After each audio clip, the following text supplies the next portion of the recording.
नमस्कार, बहुत स्वागत है आप सभी का। मैं हूं आपके साथ जया शर्मा दुबे और हमारा आज का मुद्दा है 28 पर कांग्रेस का ध्यान, यूथ पर फोकस का प्लान। छत्तीसगढ़ कांग्रेस का 10 दिन का मंथन खत्म हो चुका है। दावा है कि संगठन को नई ताकत भी मिली है। जिला अध्यक्षों को मिशन 2028 का रोड मैप मिल चुका है और अब युवाओं के सहारे सत्ता तक पहुंचने की रणनीति तैयार है। लेकिन कांग्रेस के इसी मंथन पर बीजेपी ने ऐसा तंज कसा कि पूरी बहस अमृत और विष पर आकर टिक गई है। कांग्रेस कह रही है कि मंथन से अमृत निकला है, जबकि बीजेपी का दावा है कि इससे सिर्फ सियासी विष ही निकलेगा। इसी पर हम आज चर्चा करेंगे। सबसे पहले रिपोर्ट देख लीजिए। भनपुर में चले 10 दिवसीय प्रशिक्षण शिविर के साथ कांग्रेस ने 2028 की लड़ाई की तैयारी का बिगुल फूंक दिया है। इन 10 दिनों में जिलाध्यक्षों को संगठन विस्तार, बूथ प्रबंधन, जन आंदोलन और जन संपर्क का प्रशिक्षण दिया गया। राहुल गांधी ने भी नेताओं को साफ संदेश दिया कि आने वाली लड़ाई गांव, बूथ और युवाओं के बीच लड़ी जाएगी। यही वजह है कि कांग्रेस अब युवाओं को केंद्र में रखकर संगठन को मजबूत करने की रणनीति बना रही है। राहुल गांधी की युवा अभियान की लाइन को आगे बढ़ाते हुए कांग्रेस सांसद पवन खेड़ा ने कहा कि छत्तीसगढ़ में भी युवाओं को पार्टी से जोड़ने का एक बड़ा अभियान चलाया जाएगा। जिस तरह से नौजवानों के भविष्य के साथ खिलवाड़ किया जा रहा है, वो आवाज कांग्रेस अपना फर्ज और अपना धर्म समझती है कि नौजवानों की आवाज, उनके दर्द की आवाज हम राष्ट्रीय स्तर पे उठाएं और एक सोई हुई सरकार को जगाने की कोशिश करें। 3-4 महीने पहले स्टेट बैंक ऑफ इंडिया ने अनुशंसा की कि जो काउंटिंग स्टाफ है उसको हटाया जाए, लेकिन उस सलाह को, उस अनुशंसा को नजरअंदाज किया गया, जानबूझकर नजरअंदाज किया गया। कुछ ऐसी ताकतें हैं, वो दिल्ली में है या नागपुर में, ये बहुत जल्दी पता चलेगा। लेकिन कांग्रेस का ये मंथन बीजेपी के निशाने पर आ गया है। कैबिनेट मंत्री केदार कश्यप ने तंज कसते हुए कहा कि 10 दिन तक कांग्रेस के नेता मंथन नहीं, विष उगलने की तैयारी करते रहे। जिनकी राजनीति आरोपों और भ्रम पर टिकी हो, वहां अमृत निकलने की उम्मीद कैसे की जा सकती है? तो पहले के चुनाव में क्या ये जहर निकला था जो अब अमृत की बात कर रहे हैं? 10 दिनों तक ये विषधर बनकर घूम रहे थे और पूरा जहर उगलने का काम कर रहे हैं, और जहर उगलने के बाद अब कह रहे हैं कि वो अमृत आएगा, तो संभव नहीं है। बीजेपी के इस हमले पर अब कांग्रेस ने भी उसी अंदाज में जवाब दिया। प्रदेश अध्यक्ष दीपक बैज ने कहा कि मंथन होगा तो अमृत ही निकलेगा। कांग्रेस ने 2 साल में सरकार की नाकामियां जनता तक पहुंचाई है और अब प्रशिक्षित जिलाध्यक्ष गांव-गांव जाकर जनता के मुद्दों पर संघर्ष करेंगे। उनका दावा है कि कांग्रेस का ये नया संगठन ही बीजेपी के लिए सबसे बड़ी चुनौती बनेगा। देखिए, 10 दिनों के मंथन के बाद अमृत तो निकलेगा। भारतीय जनता पार्टी को इंतजार करना चाहिए। आने वाला समय में निश्चित रूप से कांग्रेस पार्टी और तमाम हमारे जिलाध्यक्षों के साथ मिलकर सरकार की विफलताओं को हमने जनता तक ले जाने में सफल रही। इसी का नतीजा है कहीं न कहीं आज 2 साल के अंदर सरकार को हमने फेलियर साबित किया है। कांग्रेस का 10 दिन का मंथन खत्म हो चुका है, लेकिन उसकी राजनीति का नया अध्याय अब शुरू होगा। एक तरफ मिशन 2028 पर फोकस है, तो दूसरी तरफ युवाओं को जोड़ने का एक बड़ा प्लान। कांग्रेस इसे मंथन से निकला अमृत बता रही है, तो बीजेपी इसे विष की राजनीति कह रही है। अब देखना होगा कि 2028 की राह में जनता कांग्रेस के इस मंथन को अमृत मानकर जीत की मुहर लगाती है या फिर विष मानकर नकारती है। तो 10 दिन के प्रशिक्षण शिविर में कांग्रेस का मंथन, 2028 विधानसभा चुनाव का ऐलान, युवाओं को साधने की कोशिश, संगठन को मजबूत करने की कवायद, यही है कांग्रेस का प्रयास। इसी पर आज हम चर्चा करने वाले हैं, लेकिन उसके पहले बंसल न्यूज के कुछ सुलगते हुए सवाल ये कि क्या कांग्रेस का यूथ प्लान 2028 में सत्ता वापसी की राह खोल पाएगा? सवाल ये भी कि कांग्रेस के 10 दिन के मंथन को बीजेपी नेगेटिव बताकर विष क्यों कह रही है? और एक और सवाल कि क्या कांग्रेस का अमृत जन आंदोलन युवा नेतृत्व और संगठन विस्तार का नया फॉर्मूला है? इसी पर चर्चा आज हम करने वाले हैं। राजनीतिक मेहमान हमारे साथ जुड़ गए हैं, उनसे आपका परिचय करवाते हैं। उमेश घोरमोड़े जी इस वक्त प्रदेश प्रवक्ता बीजेपी से, धनंजय सिंह ठाकुर जी मुख्य प्रवक्ता कांग्रेस से हमारे साथ जुड़े हैं, और राम अवतार तिवारी जी वरिष्ठ पत्रकार हमारे साथ जुड़े हैं। उनसे हम बात करेंगे, एक बार फिर से ये बताएंगे आपको। लेकिन देखिए, आपको ये बता दें कि 2028 का रण जो है ऐसा लग रहा है कि इसके जरिए, प्रशिक्षण शिविर के जरिए कांग्रेस ने पूरी तैयारी कर ली है। संघर्ष की तैयारी में है, सड़कों पर उतरने की तैयारी में है कांग्रेस। दूसरी तरफ कांग्रेस का ये कहना है कि जो मंथन 10 दिन तक हुआ है प्रशिक्षण शिविर में, उससे अमृत निकला है।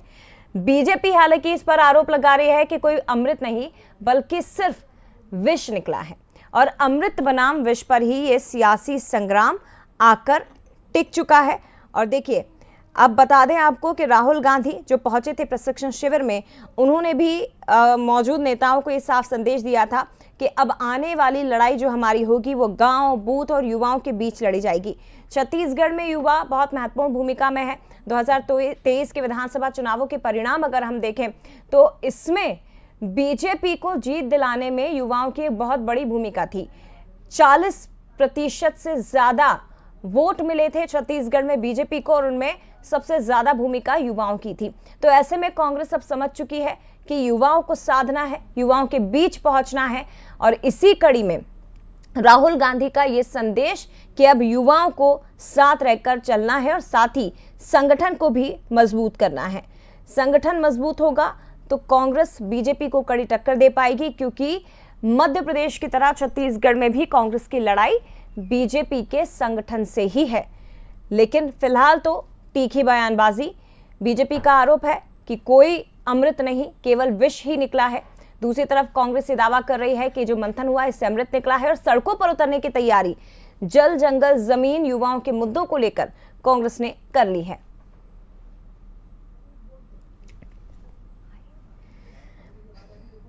तो देखिए, आपको बता दें कि 2028 की तैयारी के तौर पर देखा जा रहा है, भनपुर में ये 10 दिवसीय प्रशिक्षण शिविर हुआ था कांग्रेस का, जिससे कांग्रेस ने 2028 की लड़ाई की तैयारी का बिगुल फूंक दिया है, ऐसा माना जा रहा है। 10 दिन जिला अध्यक्ष यहाँ पर मौजूद रहे, कांग्रेस के बड़े बड़े नेता यहाँ पहुंचे, मार्गदर्शन दिया। जिला अध्यक्षों के बीच में मौजूद रहकर संगठन विस्तार, बूथ प्रबंधन, जन आंदोलन और जनसंपर्क का प्रशिक्षण यहाँ पर दिया गया। एक बार फिर से मेहमानों से परिचय आपका करवाते हैं। उमेश घोरमोड़े जी बीजेपी प्रवक्ता, धनंजय सिंह ठाकुर जी हमारे साथ मुख्य प्रवक्ता कांग्रेस से जुड़े हुए हैं, और राम अवतार तिवारी जी हमारे साथ इस वक्त वरिष्ठ पत्रकार छत्तीसगढ़ से जुड़ गए। तीनों का बहुत स्वागत है। और सबसे पहले धनंजय जी, आपके पास ही आते हुए, 10 दिन का प्रशिक्षण शिविर खत्म हो चुका है, कई बड़े नेता, राहुल गांधी भी इसमें पहुंचे। इस प्रशिक्षण शिविर में 10 दिन में ऐसा क्या हुआ जो जमीन पर अब दिखाई देगा, जो पहले कभी नहीं दिखाई दिया है?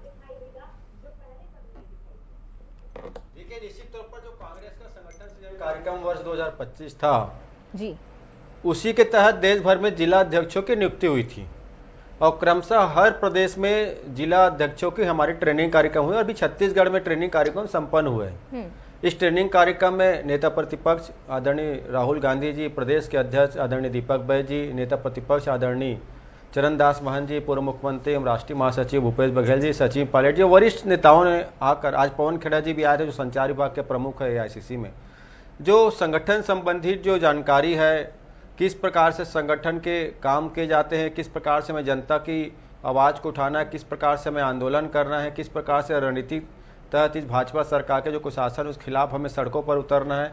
उसके अलावा जो आज की आधुनिक टेक्नोलॉजी है, सोशल मीडिया है, मीडिया है, AI है, इसका उपयोग किस प्रकार से करना है और जनता की आवाज़ को बुलंद करना है, इन सारे विषयों पर जानकारी दी है और ट्रेनिंग हुआ है। एक सफल प्रशिक्षण कार्यक्रम हुआ है। निश्चित तौर पर जो 41 जो हमारे जिला अध्यक्ष हैं, जिन 10 दिन तक ट्रेनिंग वहाँ पर दी गई थी, और ट्रेनिंग के पश्चात अब देखेंगे जब वो धरातल पर जाएंगे, जनता के बीच जाएंगे, तो कांग्रेस के ट्रेनिंग का, प्रशिक्षण का वहाँ पर आपको असर दिखेगा। और हमारे संगठन के जो लक्ष्य है, बूथ स्तर कमेटी को मजबूत करना, ब्लॉक स्तर पर जाके काम करना, जिला कमेटियों के माध्यम से, मंडल कमेटियों के माध्यम से कांग्रेस की आवाज़ और जो सिद्धांत हो जनता तक पहुँचाना, और जो 2028 का हमारा लक्ष्य है छत्तीसगढ़ में सरकार बनाने का और केंद्र में 2029 में सरकार बनाने का, उस दिशा में कांग्रेस पार्टी अब आगे बढ़ रही है। उसी सिलसिले में यहाँ पे आज प्रशिक्षण कार्यक्रम हुआ, एक बहुत सफल आयोजन रहा है। और निश्चित तौर पर इस कार्यक्रम के बाद कहीं ना कहीं जो हमारे विपक्षी दल है भारतीय जनता पार्टी, उनके नेताओं को पीड़ा हो रही है, उनकी नींद जो है उड़ गई है, इसलिए बार बार हमारे प्रशिक्षण कार्यक्रम पर टिक्का टिप्पणी कर रहे हैं। और यही हमारे कार्यक्रम की सफलता भी है कि हमारे जो विरोधी हैं, अगर वो बेचैन है, अगर वो परेशान है, अगर वो हताश है, उनका मनोबल गिरा हुआ दिख रहा है, तो ये हमारे एक सफलता है प्रशिक्षण कार्यक्रम के। ये कैसे तय हो गया धनंजय जी कि आपकी जो सामने वाली पार्टी है उसका मनोबल गिरा हुआ है, और ये जो 10 दिन का प्रशिक्षण शिविर है इसे आप खुद कह रहे हैं कि 2028 की तैयारियों को लेकर भी हमने इस पर मंथन किया है, तो ऐसा क्या हुआ है 2023 और 2024 में जो दिखाई नहीं दिया उसके अलग हमें 2028 में दिखाई देगा? किस तरह की अलग रणनीति तैयार की है पार्टी ने? देखिए, बहुत सारी चीज़ें जो होती है स्वाभाविक बात है, उसमें सुधार किया जाता है, जो कमियां होती है उसको दूर किया जाता है, और हम बेहतर कैसे कर सकते हो उसकी रणनीति बनाई जाती है, उस कार्य योजना बनाया जाता है, उस दिशा में काम किया जाता है। आज जिस प्रकार से युवाओं के साथ पूरे देश भर में छल हो रहा है, धोखा हो रहा है, प्रदेश में किसानों के साथ जो बेईमानी सरकार कर रही है, जो गरीबों के घर दुकान को यहाँ पे सरकार तोड़ रही है, बहुत सारे ऐसे मुद्दे हैं, बिजली बिल की महंगाई है, यहाँ पर रोजगार एक गंभीर संकट है, कानून व्यवस्था खत्म हो चुकी है, स्वास्थ्य व्यवस्था और शिक्षा व्यवस्था बदहाल है। तो इन सारे विषयों को लेकर भी यहाँ पे रणनीतिक तैयारी की गई है। और आपने पूछा कि आपको कैसे पता कि विपक्ष का मनोबल गिरा हुआ है, तो आप देखेंगे जिस दिन से हमारा प्रशिक्षण कार्यक्रम शुरू हुआ है उस दिन से भाजपा नेताओं के जो बयान आ रहे हैं, जो उनके मानसिक रूप से अस्वस्थ होने का, मानसिक रोगी होने का कहीं ना कहीं उस बयान में स्पष्टता झलकता है, और बेचैनी उनमें दिख रही है। अगर हमारे प्रशिक्षण कार्यक्रम हो रहे हैं तो मुझे लगता है अगर उनको कोई दिक्कत नहीं थी तो उनको किसी प्रकार से टिप्पणी नहीं करनी चाहिए, धनंजय जी, क्योंकि हर राजनीतिक संगठन का अपना कार्यक्रम चलता है। मंथन से अमृत निकला है, निश्चित तौर पर मंथन जब होता है तो अमृत निकलता ही निकलता है, ठीक है, उसके सार निकलते ही निकलते हैं, उसके प्रभाव दिखता ही दिखता है, और प्रभाव दिखेगा। उमेश जी, मंथन हुआ है कांग्रेस का, पार्टी के अंदर 10 दिन का प्रशिक्षण शिविर हुआ है और मंथन होता है तो अमृत निकला है। आपको क्यों लग रहा है कि विष निकला? आपके सामने वाली पार्टी को बहुत हल्के में ले रहे हैं, वो भी अब संगठन की मजबूती के लिए काम कर रहे हैं, और अभी से कैसे तय कर सकती है बीजेपी सब कुछ? देखिए, जब मंथन होता है तो विष भी निकलता है, मंथन होता है तो अमृत भी निकलता नहीं, तो ये कैसे तय हो गया कि कांग्रेस के मंथन से विष निकला है? सवाल ये है मेरा। सुनिए ना, सुनिए, मैं बता रहा हूँ, अरे मैं बता रहा हूँ, सुनिए। देखिए, कांग्रेस का प्रशिक्षण चला, कांग्रेस का आंतरिक विषय है। कांग्रेस के तमाम नेता आए, दिल्ली से आए, यहाँ से तमाम लोग प्रशिक्षण में शामिल हुए, और ये चूंकि कांग्रेस का आंतरिक मामला है, प्रशिक्षण में क्या हुआ क्या नहीं हुआ, प्रशिक्षण में कुछ और हुआ, बाहर आके कुछ और बता रहे हैं, बाहर आके कुछ और बता रहे हैं, वास्तव में अंदर कुछ हुआ है, ये कांग्रेस का विषय है। कांग्रेस के जो लोग प्रशिक्षण में थे और कांग्रेस के जो लोग प्रशिक्षण देने आए थे, ये वही लोग जाने। लेकिन राजनीतिक तौर पर जिस लिहाज से एक विपक्षी दल के रूप में हम कांग्रेस को देखते हैं, उस लिहाज से अगर हम बात करें तो जिस कांग्रेस के प्रशिक्षण का शुभारंभ ही ऐसे नेता करें माननीय राहुल गांधी जी के रूप में, जिनको देश भर के अंदर में 99 चुनाव हारने का एक लंबा अनुभव रहा है, अपने आप में एक विश्व रिकॉर्ड बनाने वाले नेता माननीय राहुल गांधी जी उसका शुभारंभ करें। और उसके बाद तमाम कांग्रेस के नेता, चाहे छत्तीसगढ़ कांग्रेस की बात करें, पूर्व मुख्यमंत्री माननीय भूपेश बघेल जी, जिनको न सिर्फ छत्तीसगढ़ के अंदर में विधानसभा के चुनाव हारने का विषय हो, या फिर स्वयं लोकसभा के अंदर में किस प्रकार से छत्तीसगढ़ के कार्यकर्ताओं ने उनको नकारने का काम किया था, लोकसभा चुनाव के अंदर में खुलेआम मन से पूर्व मुख्यमंत्री भूपेश बघेल जी का कांग्रेस के कार्यकर्ता ही विरोध करते दिखे थे, उसके परिणाम में भूपेश बघेल जी चुनाव हार गए। चाहे देश भर के अंदर में मुख्यमंत्री रहते हुए तमाम चुनाव, असम का चुनाव, बिहार का चुनाव, उत्तर प्रदेश का चुनाव, तमाम चुनाव के अंदर में प्रचार करने का, यहां तक कि एक राज्यसभा के चुनाव में गए, वहां से बैरंग लौटे, कांग्रेस का बंठा धार करके लौटे। तो ऐसे तमाम हारे हुए नेता लगातार कांग्रेस के प्रशिक्षण शिविर के अंदर में प्रशिक्षण देने का काम कर रहे थे। अब इतने अनुभव के बाद मुझको बोलने की आवश्यकता नहीं है कि वहां से विष निकला होगा, कि लेकिन वो तो जनता के मुद्दे उठाने के लिए सड़कों पर भी उतरने की बात कर रहे हैं ना। उमेश जी, एक काउंटर क्वेश्चन है मेरा, मैं आपकी बात पूरी सुनूंगी। उन्होंने ये भी तय किया है कि अब जन आंदोलन होगा, तमाम मुद्दे जो छत्तीसगढ़ में आम लोगों से जुड़े हुए हैं, युवाओं को लेकर, रोजगार को लेकर, एजुकेशन को लेकर, और जो अभी एक चल रहा है रायपुर के एक गांव में, वो मुद्दा भी उठाने की तैयारी में है। वो तो देखिए, एक स्वस्थ लोकतंत्र के लिए यदि विपक्ष जनता से जुड़े हुए मसलों को सड़क से लेकर के सदन तक और तमाम मोर्चों पर अगर उठाने का काम करता है, हम सरकार में हैं, इस देश के अंदर में, इस प्रदेश के अंदर में कानून का राज है, संविधान का राज है। और यदि ऐसी पहल करता है तो ये तो स्वागत योग्य है। बीते 2.5 वर्षों में हम तो लगातार कमी महसूस कर रहे हैं। सदन में जब जनता से जुड़े सवालों को उठाने का विषय आता है, हम भी उम्मीद करते हैं, जनता भी उम्मीद करती है कि विपक्ष मजबूती से जनता से जुड़े मुद्दों को उठाए। तो विपक्ष के तमाम नेता भाग खड़े होते हैं सदन से। सदन में ये नजारा दिखता है कि नेता प्रतिपक्ष कौन है। जनता कहती है कि भूपेश बघेल जी पूरे सदन को हाईजेक कर लेते हैं, चरणदास महंत जी पिछड़ जाते हैं। इस प्रकार की स्थिति सदन के अंदर में दिखती है। जब सड़क के ऊपर में मुद्दे उठाने की बात आती है, वहां भी कांग्रेस कहीं ना कहीं एक विपक्ष की भूमिका नहीं निभा पा रही है। और यदि इस प्रशिक्षण के बाद एक बेहतर विपक्ष के रूप में कांग्रेस निखर करके आती है तो इसमें बुराई कहाँ है? ये तो छत्तीसगढ़ के हित में होगा। हमारी तो शुभकामना है कि उस मंथन से विष के रूप में हार का जो प्रकोप रहा है उससे कांग्रेस के नेता मानसिक रूप से हार के फोबिया से ग्रसित होकर ना निकले। और ये मजबूती के साथ उठी हुई कांग्रेस आपको चुनौती भी देगी। आती उमेश जी, धनंजय जी जल्दी से एक रिएक्शन सर, जवाब। छत्तीसगढ़ में भी ठीक है उमेश जी, धनंजय जी। देखिए, सुपा बोले तो बोले, छलनी बोल रहा है जिसमें 72 छेद है। आजादी के बाद 99 चुनाव हारे। आजादी के बाद जिस पार्टी ने 5 बार अपना नाम बदला हो और कांग्रेस के दिए दाने से जिससे 2 सांसद का सीट मिला हो, हमारे हार पर सवाल उठा रहा। हारे तो नरेंद्र मोदी जी हैं, हारे भी तो नरेंद्र मोदी जी है ना। हिमाचल प्रदेश में हार गए, तेलंगाना में हार गए, कर्नाटक में हार गए, लेकिन नरेंद्र मोदी में क्षमता नहीं है हार स्वीकार करने की, क्योंकि पीठ दिखाकर भागते हैं वो। और कांग्रेस के नेता हार को स्वीकारते भी हैं, सुधारते भी हैं। हम नरेंद्र मोदी की तरफ भगोड़ा नहीं है कि सदन में जवाब देना हो तो विदेश भाग जाए, देश में जवाब देना हो तो विदेश भाग जाए, और जो विपक्ष सवाल उठाए तो पीठ दिखाकर भाग जाए। चलिए ठीक है सर, भगोड़ा काम नरेंद्र मोदी जी का, भगोड़ा काम भी सुशांत जी का है। ये भगोड़े लोग हमसे बात ही न करें। ठीक है, मैं आती हूँ आपके पास। राम अवतार तिवारी जी, सवाल मेरा आपसे यह है सर, आप छत्तीसगढ़ की सियासत को बहुत बेहतर ढंग से समझते हैं। इस तरह के जो प्रशिक्षण शिविर होते हैं, और कांग्रेस का तो बहुत लंबे वक्त तक चला 10 दिन का प्रशिक्षण शिविर, ये वाकई में जमीन पर कुछ तस्वीर बदलता है या केवल कार्यकर्ताओं का मनोबल बढ़ाने का ही काम करता है? और जो कांग्रेस का प्रशिक्षण शिविर हुआ है, क्या लगता है सर, 2.5 साल का वक्त अभी है, लेकिन क्या इस प्रशिक्षण शिविर से नेता एकजुट होंगे, कार्यकर्ताओं के अंदर ऊर्जा का संचार होगा, मुद्दों को उस तरह से उठाया जाएगा जो जनता तक पहुंच पाए? क्या बदलाव दिखाई देगा आपको?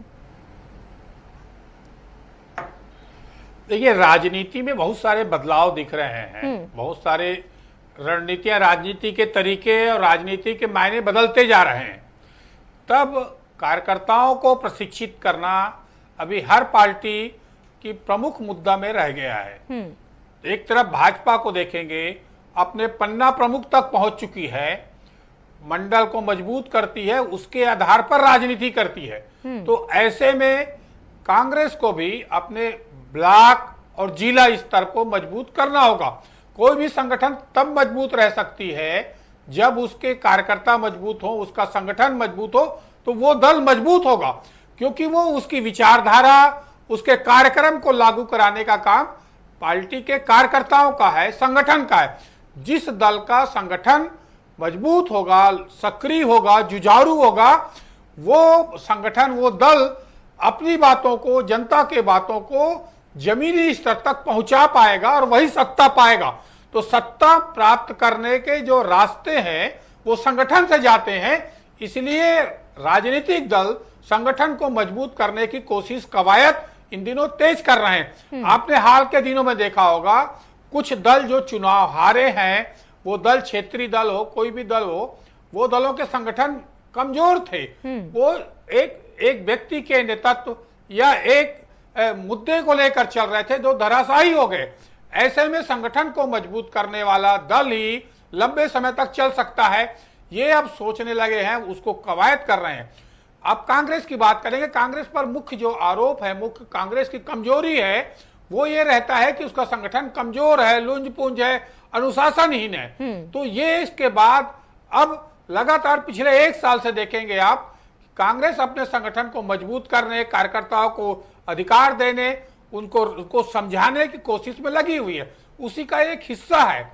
सत्ता आए या ना आए, परंतु संगठन को जब तक मजबूत नहीं करेंगे, संगठन को और अपनी विचारधारा कांग्रेस नहीं छत्तीसगढ़ में बताएंगे, जैसे मध्य प्रदेश में संगठन को समझती है प्रदेश में क्या हो रहा है, जी, ऐसे छत्तीसगढ़ में भी कांग्रेस समझती है कि उसका मुकाबला बीजेपी के संगठन से है और बीजेपी का संगठन तो मजबूत है, पार्टी में अनुशासन की बात कही जाती है, कांग्रेस समझती है। छत्तीसगढ़ और मध्य प्रदेश की जो तासीर है वो दो प्रमुख दलों के इर्द गिर्द है। भाजपा और कांग्रेस दोनों दल, दोनों ही प्रदेश में आमने सामने मुख्य मुकाबला होता है। कोई क्षेत्रीय दल है या वो उभर नहीं पाया है, ऐसे में संगठन को कैसे मजबूत किया जाए। मध्य प्रदेश में संगठन भाजपा का बेहद मजबूत है, उसकी अपेक्षा छत्तीसगढ़ में कमजोर है। दूसरी तरफ मध्य प्रदेश में कांग्रेस उतनी कमजोर है परंतु छत्तीसगढ़ में कांग्रेस मजबूत है। तो अपनी मजबूती को और बढ़ाने के लिए दोनों पार्टियां, छत्तीसगढ़ में चुनाव अभी काफी दूर है, उसके बावजूद भी कसरत, कवायद और मुद्दे की लड़ाई छत्तीसगढ़ में शुरू हो गई है, जो जनता के लिए फायदेमंद है। क्योंकि अभी से जो नेता हैं, पार्टियां हैं, वो जनता के बीच जा रहे हैं, इसी बहाने अपने संगठन को मजबूत करने के लिए, अपने सत्ता प्राप्ति के लिए। तो जनता के हित में फैसले, जनता की समस्याओं को सुन पाएंगे और जनता की बात के आधार पर ही वो एक रिजल्ट तय होगा। तो ये एक अच्छा मुद्दा है, अच्छी रणनीतियां हैं, प्रदेश के हित में है और लोकतंत्र में राजनीतिक दलों को कांग्रेस उठने की कोशिश तौर पे काम करना छत्तीसगढ़ में कर रही है। राम अवतार जी, धनंजय जी, आपसे मेरा सवाल रहेगा, आप जनता के मुद्दों को उठाएंगे, ये बहुत अच्छी बात है। जैसा कि आपने कहा कि अब आंदोलन किया जाएगा अलग अलग जगह पर, जैसे राहुल गांधी भी ये देकर गए हैं टिप्स जिला अध्यक्षों को कि कैसे उठाना है मुद्दों को अब। लेकिन उसके अलावा संगठन की मजबूती, कार्यकर्ताओं में अनुशासन हो, गुटबाजी खत्म हो, कई मौकों पर कांग्रेस की तस्वीरें दिखाई देती रही है कि नेता एक दूसरे को लेकर ही बयानबाजी करते हैं, वो बदलाव भी दिखाई देगा क्योंकि वो भी जरूरी है। और ये बात आप बहुत अच्छे से समझ चुके हैं कि युवा बहुत जरूरी है राजनीतिक दलों के लिए छत्तीसगढ़ में। देखिए, मैंने पहले ही कहा ना कि कांग्रेस पार्टी अपने संगठन को मजबूत करने के लिए काम कर रही है। अपने जो सिद्धांत है उसको लेकर हमारे संगठन किस दिशा में आगे बढ़ेगा, किस प्रकार से जनता के बीच जाना है, किस प्रकार से सामंजस्य बिठाना है और किस प्रकार से जनता की लड़ाई जैसे हम बीते 2.5 साल से लड़ते आ रहे हैं प्रदेश कांग्रेस। लेकिन वो तो ये कह रहे हैं ना कि आप सदन में भी बात नहीं करते और सड़कों पर भी मुद्दों को नहीं उठा पा रहे हैं, उन्हें एक मजबूत विपक्ष चाहिए। देखिए, सदन में जब कांग्रेस के जो विधायक आवाज उठाते हैं तो विष्णु साय जी पीठ दिखाकर भाग जाते हैं जवाब देने के लिए। ये स्थिति सरकार की है कि गृह मंत्री से सवाल पूछो तो स्वास्थ्य मंत्री जवाब देता है, स्वास्थ्य मंत्री सवाल पूछो तो महिला बाल विकास मंत्री जवाब देता है, महिला बाल विकास मंत्री के विभाग से सवाल पूछो तो आदिवासी विभाग के मंत्री जवाब देते हैं। तो ये तो स्थिति है। इस विभाग को कौन चला रहा है, सरकार कौन चला रहा है, जनता आज नहीं समझ पाई है। आज भी जनता कहती है कि पर्ची वाला मुख्यमंत्री और रिमोट से दिल्ली से चल रहे हैं, इसलिए इस प्रदेश में हाहाकार मचा हुआ है, हर वर्ग इससे परेशान है और लगातार दिल्ली ही जाना है। अभी तो इनके जो मंत्रिमंडल है उसमें लेकर जो बातें सामने आई है कि विष्णु साय जी को इस्तीफा मांगा जा रहा है, इनके 13 मंत्रियों से इस्तीफा मांगा जा रहा है। तो भारतीय जनता पार्टी में संगठन है कहाँ, वहां तो तानाशाही है। वहां तो स्थिति यह है कि भाजपा के प्रदेश अध्यक्ष किरण देव जी अपनी बात नहीं रख पाते हैं, उनके संगठन में क्या होता है उनको खुद को पता नहीं होता है। तो जहां पर्ची से काम होता है हमारे संगठन पर सवाल उठा रहे, अपना संगठन देखिए। और जिस प्रकार से कांग्रेस पार्टी समय मेरे पास कम है सर, समय मेरे पास कम है। उमेश जी जवाब दीजिए। मिले हैं उसके बाद तो पूरे भाजपा नेताओं का पसीने रात का नींद उड़ चुका है। उमेश जी जल्दी। देखिए, पहले कांग्रेस का प्रशिक्षण होगा, प्रशिक्षण के बाद निकल करके क्या आएगा भाई। जुलाई में कांग्रेस के प्रदेश अध्यक्ष दीपक बैज का कार्यकाल खत्म हो रहा है। कांग्रेस में पहले ही सवाल उठा चुके हैं कि भैया दीपक बैज जी कुर्सी खाली हो रही है, टीएस सिंहदेव बाबा उसमें बैठना चाह रहे हैं, भूपेश बघेल का अलग परसेप्शन बन रहा है, अरुण साहब का अलग बन रहा है। अब बीच में टोकेंगे क्योंकि पोल खुल रही है। मैं तो जवाब चाह रहा हूँ मुख्यमंत्री रहेंगे कि नहीं रहेंगे, अरुण साहब मुख्यमंत्री रहेंगे कि नहीं रहेंगे, क्योंकि पूरा संगठन भंग कर दिया बोलते हैं, सबसे इस्तीफा ले लिया गया बोलते हैं और दिल्ली बुला के बोल दिया बोले सो मुहूर्त में विष्णु साय जी भी नमस्ते हो जाएंगे करके। हार का जब टिप्स ले ही लिए हैं। चलिए ठीक है, राम अवतार जी लास्ट रिएक्शन आपसे सर। छत्तीसगढ़ में 2023 के चुनावों में हमने देखा था युवाओं की बहुत महत्वपूर्ण भूमिका थी। ये बात कांग्रेस अब समझ चुकी है क्योंकि जो चुनाव परिणाम आए थे वो ज्यादातर बीजेपी के पक्ष में गए थे और इसलिए सड़कों पर उतरने की तैयारी युवाओं को अपने पक्ष में करने की बारी कांग्रेस की है और यही टिप्स राहुल गांधी ने दिए हैं। छत्तीसगढ़ में युवा और महिलाएं की भूमिका चुनाव में महत्वपूर्ण रहती है। इसलिए दोनों राजनीतिक दल केंद्रित हैं महिलाओं पे और युवाओं पे। युवाओं की भूमिका महत्वपूर्ण होगी, तो उसको देखते हुए रणनीति बना के दोनों पार्टियां चल रही है। फिलहाल हम दोनों पार्टी के प्रवक्ता को देख रहे हैं, दोनों प्रशिक्षित होकर आए हैं। लगातार भाजपा की भी बैठक चल रही, कांग्रेस की बैठक चल रही, अपने मुद्दे की बात, अपने निरेटिव कैसे कर सकते हैं अपने पक्ष में, वो बातें बोलकर दोनों। और सवाल ये नहीं है कि ये जो मंथन हुआ है राम अवतार जी, इससे विष निकला है कि अमृत निकला है, ये राजनीतिक बयानबाजी है जो मीडिया के सामने की जाती है। सवाल ये है कि मुद्दों को जनता से जुड़े हुए कितना कौन सा पक्ष उठाता है, जनता के लिए कौन बेहतर विकल्प होगा, जनता के बीच मौजूदगी किसकी सबसे ज्यादा है। फिलहाल बहुत धन्यवाद आपका राम अवतार जी, इसके साथ ही धनंजय जी और उमेश जी, आपका भी बहुत शुक्रिया बंसल न्यूज के साथ जुड़ने के लिए। इसी के साथ हमारा आज का मुद्दा में फिलहाल इतना ही। बने रहिए बंसल न्यूज के साथ। नमस्कार।